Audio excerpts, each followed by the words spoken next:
Pangarap natin magkaroon ng sariling bahay para may masilungan at matuluyan ang ating pamilya. Makalipas ang ilang taon, napag-isipan mo nang magpatayo ng sarili mong bahay dahil may sarili ka ng ipon.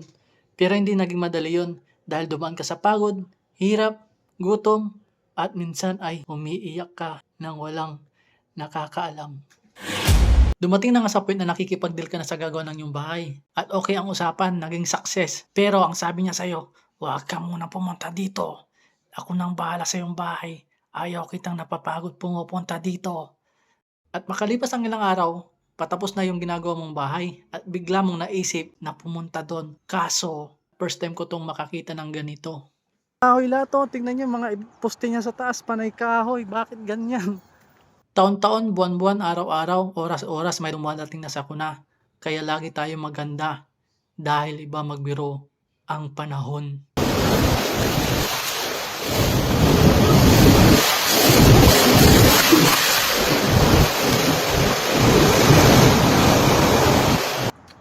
Ayan, may papakita ko sa inyo. Tara, punta natin.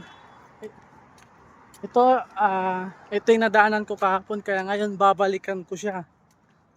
Ito, Ilog Pasig ata to eh. Ilog Pasig, ginapuntahan ko. Ayan.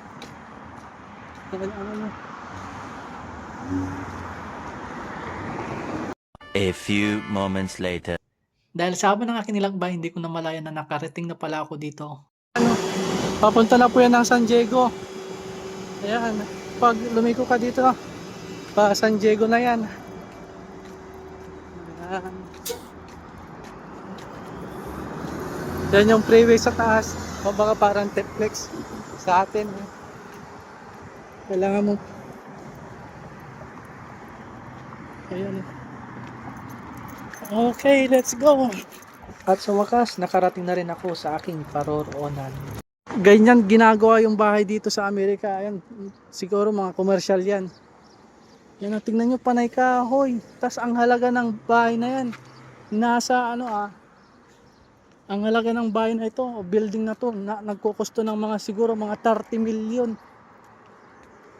pesos yan. Nasa 30 million pesos. Tingnan nyo naman.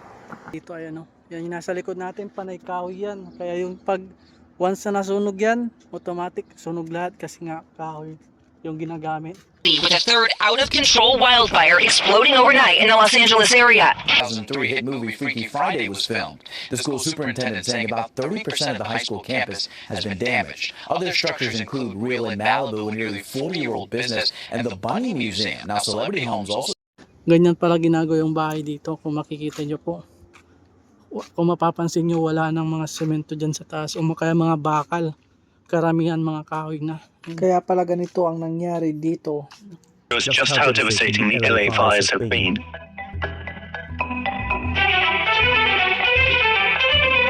January the 8th, before and after images from Maxar, we begin to show us the damage to property close up. This image is from the Altadena neighborhood, where the Eaton fire took. Kaya kung napanood mo tong video na to, sa tingin mo, worth it nga ba magpagawa ng bahay dito sa Amerika? Comment down below. Wala ka mang bahay ngayon, nangungupuan ka lang, o kaya nakapagpatayo ka ng maliit na bahay, o malaki, it doesn't matter. Ang mahalaga, meron kang mauuwian. Kaya kung gusto mo ng bagong update, o updated ka lagi sa mga pinupost ko, huwag mong kalikmutan mag-like, follow, and share.